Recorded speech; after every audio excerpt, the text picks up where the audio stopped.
Warning, the following ZipRecruiter radio spot you are about to hear is going to be filled with F-words. When you're hiring, we at ZipRecruiter know you can feel frustrated, forlorn even, like your efforts are futile, and you can spend a fortune trying to find fabulous people, only to get flooded with candidates who are just fine.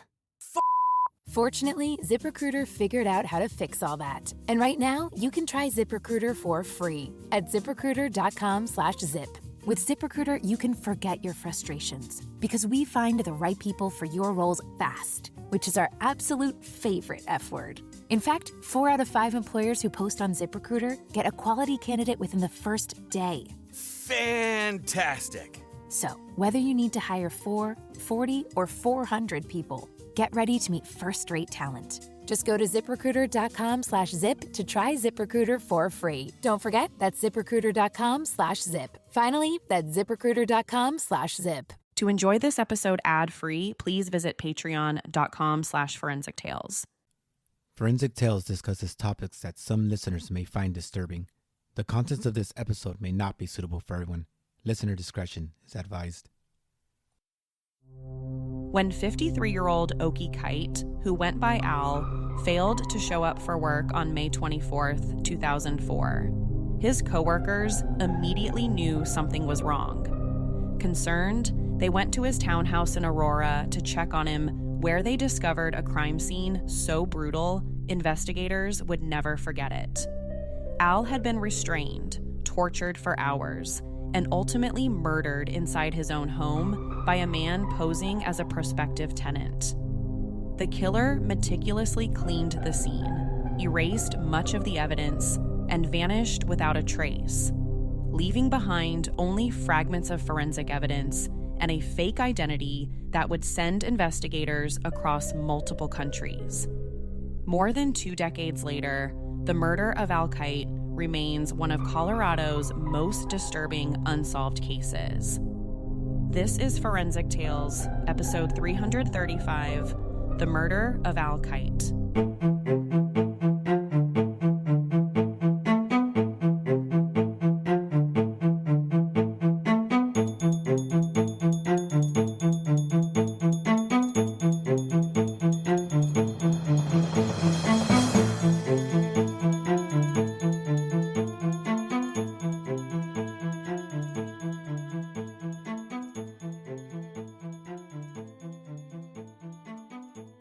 Welcome to Forensic Tales. I'm your host, Courtney Fretwell.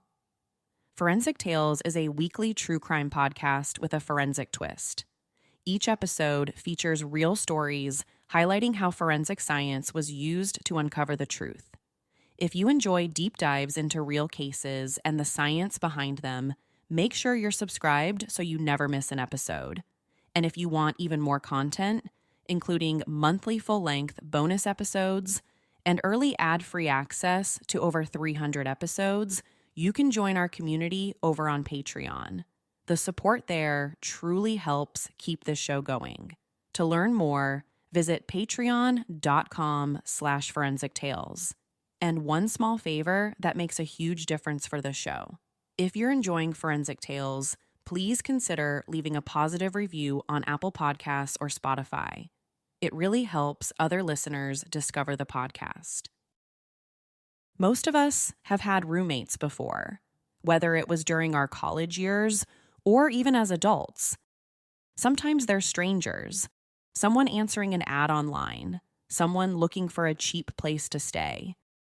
And most of the time, we never think twice about handing over a key, sharing a kitchen, or letting them into our lives. But what if the person moving into your home wasn't who they claimed to be? What if the stranger sleeping downstairs was actually a killer? Because that's exactly what happened to the man at the center of this story, Oakey Albert Kite Jr. But for those who knew him, he was simply Al, a kind, dependable guy without an enemy in the world. He grew up in Halifax County, North Carolina, and attended Weldon High School, where he would ultimately meet his wife, Gail Kay. The two started as just friends, but as the years went on, their relationship developed into something else, and by 1976, they were married. Their marriage also meant Al became a stepfather to Gail's daughter, Julie, whom he treated as his own. After college, Al took one of the first jobs he applied for, a position at Stone & Webster, a large engineering firm in the area. Most of us quit our first real jobs after college within a couple of years, but not Al.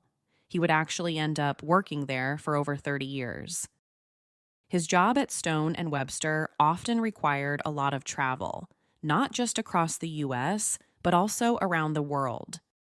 Throughout his career, he took jobs in Massachusetts, Texas, New York, Nevada, Wyoming, and even Tennessee. But the travel didn't bother him. He loved visiting new places and was always up for a challenge. By 1988, things had started to change in Al's personal life. He and Gail had decided to file for divorce after nearly a decade of marriage. But from everything I could find while researching this case, the divorce was amicable. I think they realized they were better friends and co-parents than they were lovers. So, although they were romantically separated, they stayed close. Following the divorce, Al found himself living across the country in California, where he worked as a finance manager for several projects, including one at San Francisco's International Airport. But his time there didn't last forever. By 1998, he was on the move again for work. This time to Aurora, Colorado, a city on the outskirts of Denver. For someone like Al, the move to Aurora was perfect.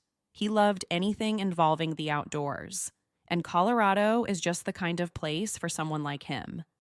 So he purchased a 2-story townhouse on South Helena Street and quickly settled in there. One of Al's first home remodel projects was his basement, turning it into a standalone apartment he could lease. This was actually a pretty smart financial decision because it meant he could rent the space out to someone and make a little extra money to help pay the mortgage. Plus, the townhouse was huge. For someone like Al, who lived alone, he had way more space than he needed. It would also be pretty nice to have someone around if he wanted a little extra company. So it was a win-win. And as it turned out, it was a really good decision. Because in 2002, Stone & Webster was downsizing, which meant layoffs. And unfortunately, Al was one of the employees to be laid off, even after spending 3 decades with the company. But with so many years of experience, it didn't take him long to find another job at Carter Douglas, a consulting firm. He also found a great roommate to move into his basement. For the next couple of years, Al's life was pretty routine and happy. He had met a new woman, and he was spending a lot of time outdoors, hiking and enjoying everything Colorado has to offer. But by 2004, everything changed. That year, the tenant who had been living in his basement for the past couple of years told Al he was moving out in the next few months. The plan was for him to move out by May of that year, and Al would find someone else to take over the lease. So he put out an ad in the local newspaper and started looking for someone. He would have had no idea that the person he was about to invite inside his house would also become the person to end his life. On May 19th, 2004, a man who called himself Robert Cooper responded to Al's ad in the newspaper. He said he needed a place to live as soon as possible and would provide Al with everything he needed, a security deposit and the first month's rent. Al went straight to his new girlfriend to tell her all about it. He said the guy was moving from the East Coast and had just gotten a new job with Wells Fargo Bank. So he needed to move into a place as soon as possible since he was only temporarily staying at his sister's. After that, Robert Cooper made plans to move into the basement within the next several days. Al's girlfriend, Linda Angelopoulos, would later say that she never really got a good look at this guy. She could only remember one instance where she crossed paths with him on her way to the bathroom, but he seemed to sort of hide his face, like he didn't want her to see him. The only thing she caught was what he was wearing. She said he was dressed nicely, wearing a nice pair of pants and a suit coat. But she wasn't the only one who saw him. Some of Al's neighbors described him as being in his 40s, with dark, wavy hair, standing about 5 feet 8 inches tall, and weighing around 180 pounds. But probably the most interesting thing neighbors said about this Robert Cooper guy was the fact that he walked with a limp. He was also seen walking with a cane at times. 4 days after Robert Cooper responded to Al's newspaper ad, Al drove his girlfriend to the airport on Saturday, May 22nd. She was leaving on a week-long trip and planned to call him as soon as her plane landed. At around 3:30 that afternoon, Linda called Al just as she said she would. And according to Linda, everything seemed fine with him. He sounded happy and told Linda that he had just fixed a pipe in the basement with one of his neighbors' help. After that, the two said their goodbyes, and that was the last time anyone spoke to Al. It wasn't until 2 days later, on Monday the 24th, that anyone realized something bad had happened to him. That morning, Al failed to show up to work, which was completely unlike him. So his boss contacted his sister, who got in touch with the Aurora Police Department to arrange for a welfare check. The first thing police officers did when they showed up at the townhouse was knock on the front door, but no one answered. So they walked around the property looking for anything out of the ordinary. And that's when they came across the basement turned standalone apartment. The same place where this mystery Robert Cooper was supposed to be moving into any day now. But instead of encountering a new roommate, they stumbled upon something far more disturbing. Inside the basement, they found Al lying face down in one of the most brutal crime scenes these officers had ever seen throughout their entire careers. For most police officers, there's usually one particular crime scene that sticks with them forever. And for these Aurora police officers, this was that crime scene. None of them would ever forget what they encountered in that basement. Based on the scene, detectives theorized that Al had first been attacked while heading down the stairs toward the basement. He was likely hit over the head with something very heavy. After that, the only way to describe what happened to him was utter and pure torture. First, he was essentially hogtied with a long piece of cord with his hands and feet behind his back. Then, he was reportedly stabbed with multiple different sharp instruments for the next several hours. Not minutes or seconds. He was quite literally tortured for hours. In total, he had been stabbed 22 times. An autopsy would later reveal that Al had likely been killed right after he spoke with his girlfriend on Saturday afternoon. That meant he was left for dead in that basement for almost 2 days before anyone found him.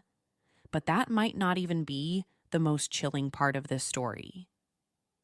After torturing and murdering Al, the killer then proceeded to eat food from Al's kitchen, took a shower in the master bathroom, slept in Al's bed, and even wore some of his clothes. It was like he just completely took over Al's townhouse and made it his own, all while he was dead in the basement. Based on interviews with some of Al's neighbors, the killer left sometime on Sunday morning. They said it was Robert Cooper, the same man who was supposed to be moving in, so he essentially spent the night there after the murder. The neighbors were also able to provide police with more information about who this mystery roommate could be. One neighbor said they tried to approach this Robert Cooper guy sometime around the 19th or 20th, but the guy completely ignored them. Another neighbor said she ran into him on a nearby walking trail, but when she smiled or tried to say hi to him, he acted like he didn't even see her. But she also said something else strange. She said he wasn't walking with a limp, which was odd because everyone else said he had one. Fairly early on in the investigation, the police learned that this Robert Cooper character had tried to rent several other places besides Al's basement. One of them was a local professor at the University of Colorado. She would later tell detectives that a man matching his description met with her to possibly rent one of her listed properties. But according to her, the man didn't walk with a limp and spoke with a Romanian accent. And she wasn't the only one. There were at least 3 other property managers who came forward saying they met with Robert Cooper about him renting. Each of them described him speaking with a different accent or mannerisms. Back inside Al's townhouse, detectives were faced with another troubling realization. The killer had cleaned up before he left. The entire place had been wiped clean of any fingerprints or trace evidence. Bleach had even been poured down the drains to destroy any potential evidence. There were also several knives found soaking in bowls of bleach. It was like the killer spent hours erasing every trace of him there. It also seems to suggest that this person knew exactly what they were doing. They had either spent a lot of time researching how to commit a murder without leaving any forensic evidence behind, or this wasn't their first rodeo. Either way, how they cleaned up the entire crime scene is so chilling. Inside one of Al's trash cans was a discarded rental agreement. It was handwritten by the person who was supposed to be moving into his basement. It had everything a basic rental agreement would: a phone number, an address, even a social security number. The name on the agreement was Robert Cooper. But the deeper you look at this piece of paper, the more of a fraud it becomes. First, the address Robert Cooper provided for his sisters turned out to be the University of Colorado's medical school program. The social security number he provided actually belonged to an 80-year-old woman from Indiana with no connection to this case, and the phone number belonged to a burner phone. In other words, everything this man put down on his rental application for Al's basement was totally fake. The burner phone had been purchased at a store near the University of Colorado Medical School in March 2004, making it the second connection this building had to the murder. Also strange was that the phone had been used on several other rental applications and by Robert Cooper to make dozens of outgoing calls to potential renters. After the phone was purchased, the suspect waited 30 days to activate it, exactly as long as the store retained its surveillance footage. No one's quite sure what the killer's connection to the University of Colorado's medical school could be, but it's interesting to think it might be related to this or the killer. It would also later be discovered that some of the rental properties Robert Cooper applied to had been advertised on flyers within the university's library. They hadn't been posted anywhere else, just the school's library. That brings us to the next disturbing part of this case: the motive. Given just how brutal this murder was, you'd probably assume this was a crime of passion. You typically don't see 20 stab wounds if this wasn't about something personal between Al and the killer. But that theory just didn't make any sense. Al didn't have any known enemies, and the person closest to him, his girlfriend, was out of town that week, and there was no evidence suggesting she could have done this. The same could be said of Al's ex-wife and stepdaughter. By all accounts, Al was loved by everyone.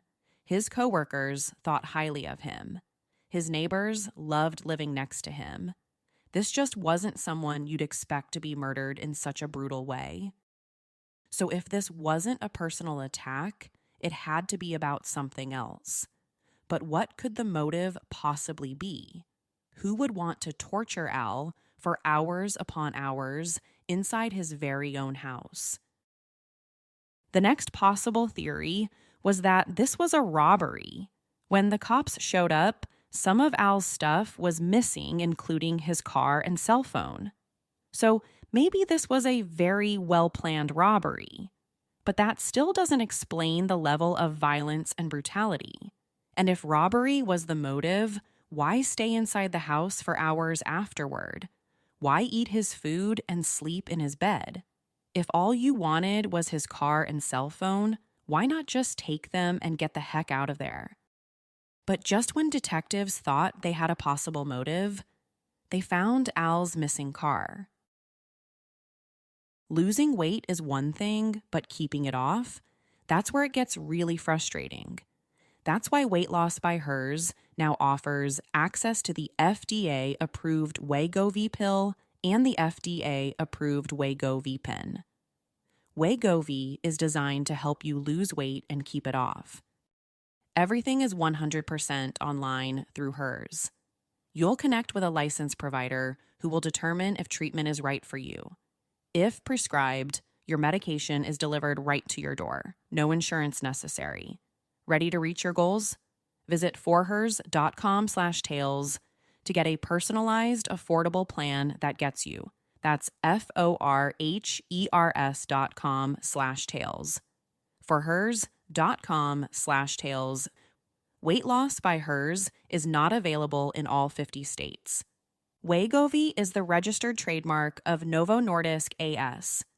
To get started and learn more, including important safety information, Wegovy clinical study information, and restrictions, visit forhers.com. Later that afternoon, Al's blue and gray GMC pickup was found parked a little over a block and a half away from his townhouse, and sitting on the front passenger seat were several Wells Fargo ATM receipts. Detectives were able to track down the specific ATM the card had been used at, and luckily for them, the machine had a built-in camera giving them a look at their suspect. But here's the problem. The guy was wearing a ski mask. He wasn't some dumb criminal. He knew almost every ATM in the world has a built-in camera, and he probably knew the police would be able to track down the footage. So he wore a mask to make sure no one saw his face.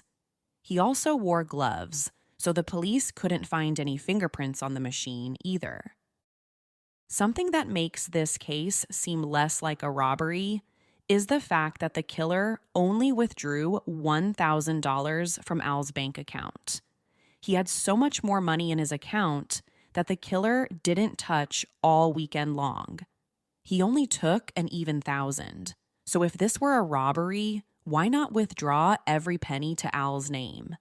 Why only take such a relatively small amount? The killer dumped Al's car and took the keys back to the townhouse, where he soaked them in bleach just like the knives. He was once again careful to eliminate any potential forensic evidence that could lead back to him. Then there was Al's missing cell phone. Detectives were able to trace the phone as it moved through the Denver area, but the phone wasn't alone. Traveling with it was the same burner phone listed in the rental agreement. Both phones were eventually found abandoned in the 5 Points area of Denver. What's interesting about this particular neighborhood is that it was a known spot for homeless people. So presumably, the killer knew that if they abandoned the phones there, some homeless person would take them. At this point, I think it's very likely this person has killed before. It also seems very possible that Al Kite was targeted.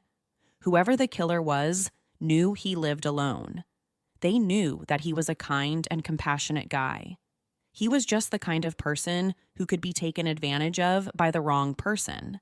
So that opens the door to this possibly being an experienced killer who preys on innocent and vulnerable people. All Al wanted to do was rent out his basement to someone who needed a place to stay. And that decision ultimately led to his murder. Based on everything the police learned throughout the course of the investigation, this is the profile of the killer they came up with. They think he's probably from somewhere on the East Coast. If you remember from earlier, Al told his girlfriend that his new roommate was moving from the East Coast and needed a place to stay in Colorado other than his sister's. So the police believe He might have been telling the truth about that. They also think he could have worked in the banking industry in the past.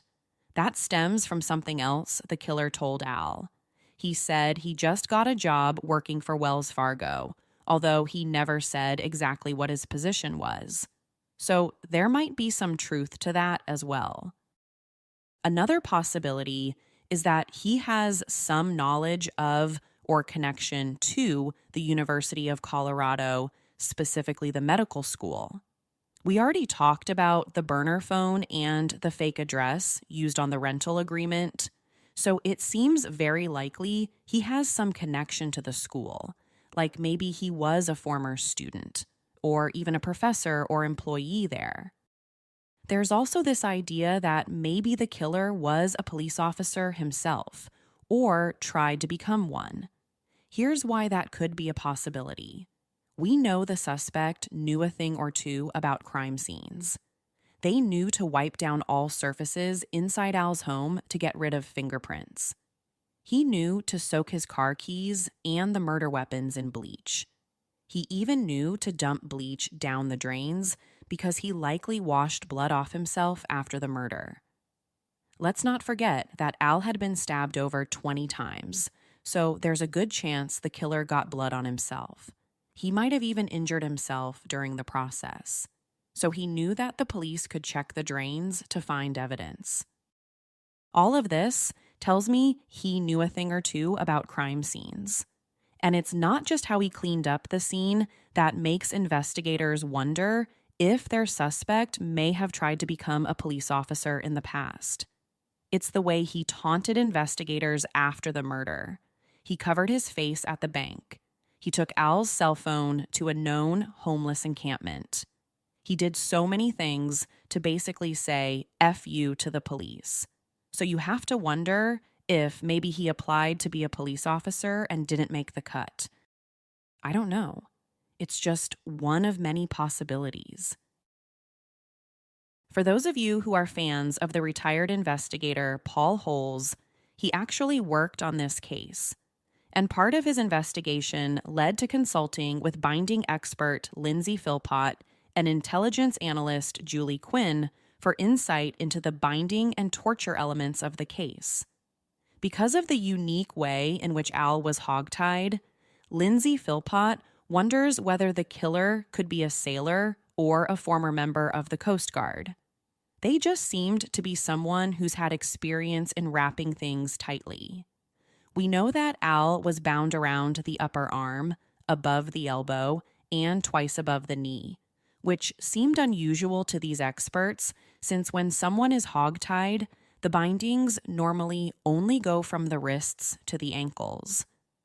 Then there were Al's feet.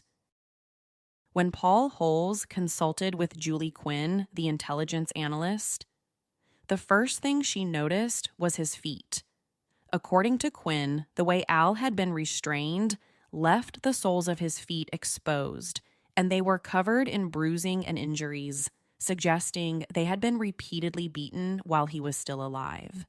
She believes that this resembled a torture method known as falaka, a form of foot beating historically used in parts of the Middle East and surrounding regions to inflict pain, force compliance, or extract information. Now just wait. Investigators also found a metal honing rod soaking in a bleach-filled sink inside the home. A honing rod is typically used to sharpen or realign kitchen knives, but Quinn noted that it was strikingly similar to instruments sometimes used during falaka-style torture. Even more disturbing was the way Al had been bound. This intelligence analyst told Paul Holes that the bindings and restraint methods appeared highly specific and reminded her of torture techniques associated with a group known as Turkish Hezbollah, an extremist organization known for kidnappings, torture, and violent interrogations before it largely disbanded in the early 2000s. Combined with the suspect's possible accent, the sophisticated torture methods, and later ancestry testing suggesting roots in the Balkan region, investigators began to wonder whether the man calling himself Robert Cooper may have had experience with organized violence long before he ever crossed paths with Al Kite. When Al's loved ones found out what happened to him, they were all completely devastated. It just didn't make any sense. That level of violence just didn't align with someone like Al Kite. By the end of May, Al's remains were finally turned over to his family, and on June 2nd, 2004, they held a memorial service for him. It was just an incredibly sad day for everyone, especially not knowing who was responsible for his murder. It was just as frustrating for Colorado investigators. Other than the footage from the bank and some of Al's neighbors' descriptions of this guy, they didn't have many leads to work with. Everything this guy wrote down on the rental agreement was fake. The name Robert Cooper wasn't even real. Whoever the killer was had used a fake alias to commit this crime. All they really had was a rough description. A man about 5 feet 10 inches tall, weighing around 175 pounds, with dark, wavy hair. And he could be anywhere from his 20s to mid-40s. Some neighbors said he looked as young as 20, while others thought he was much older than that. Some said he walked with a limp and a cane. Others said he walked perfectly fine. So, when trying to solve a crime like this, that's not a very good suspect description. The real Robert Cooper could be no one and anyone at the same time. Before we discuss more specific theories, there's one key piece of forensic evidence to talk about. According to an Oxygen article on the case, a single drop of blood belonging to an unknown male was found on the stairs leading down to the basement. The killer might have been really good at cleaning up, but they weren't perfect. They somehow missed a single drop of blood not far from where Al's body was discovered. So for investigators, this is a key piece of forensic evidence. But here's the bad news. When the blood was submitted to the FBI's database, there wasn't a match. So whoever the killer is, they haven't had their DNA uploaded to the system yet. So it seems like the next best step is genetic genealogy, a topic we've covered in so many previous episodes of the show.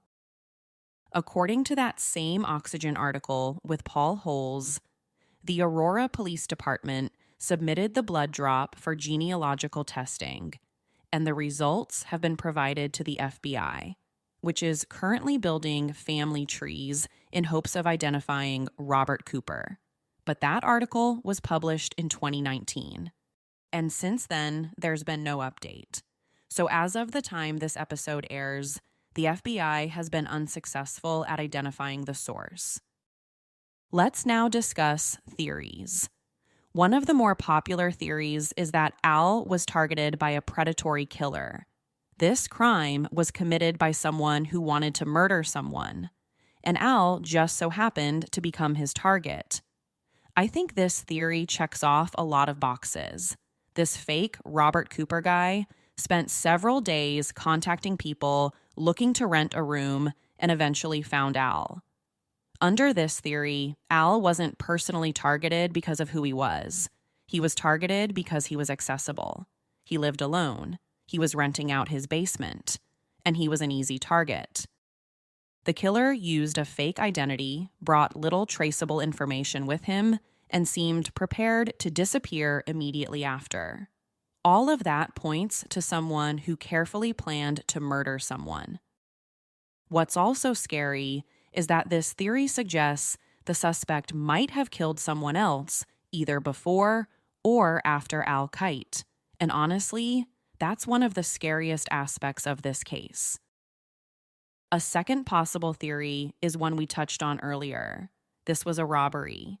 We know the killer withdrew $1,000 from Al's bank account, but many people argue that the crime scene went far beyond robbery. Because if money was the goal, why spend hours torturing the victim?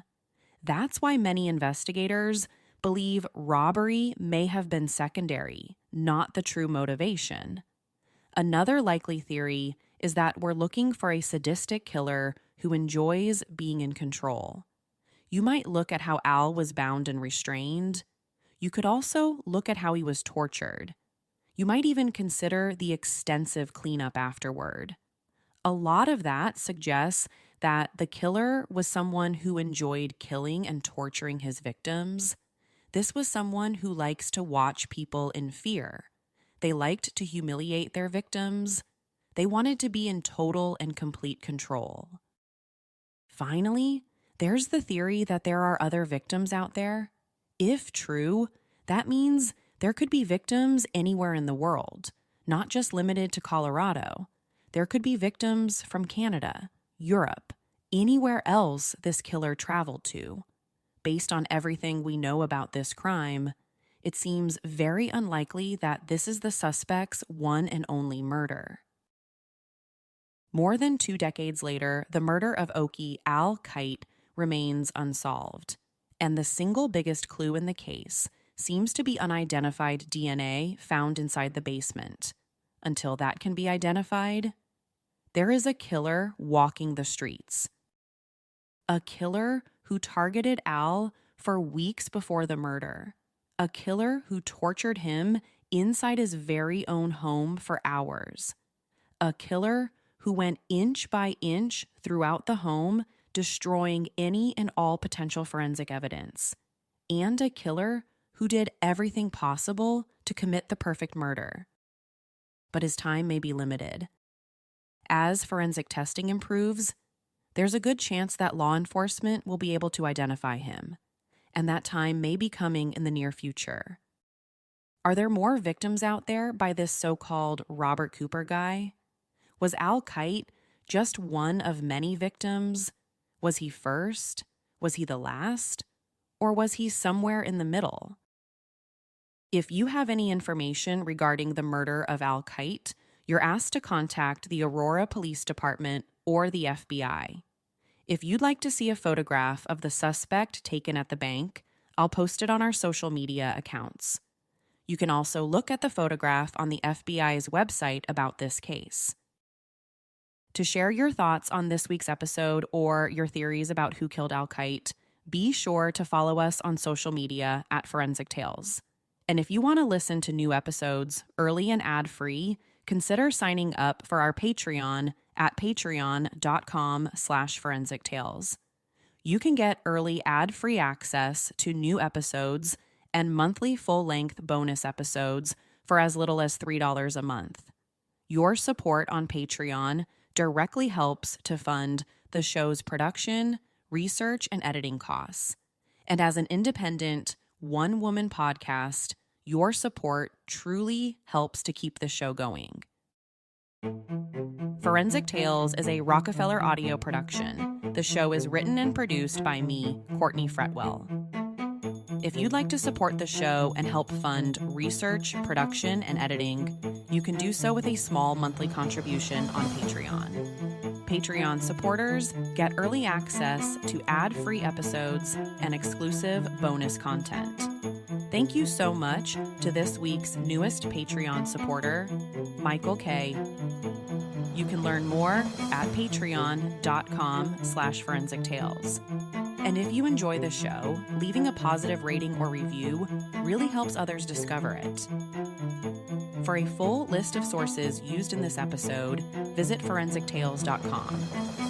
Thank you for listening, and I'll see you next week. Until then, remember, not all stories have happy endings.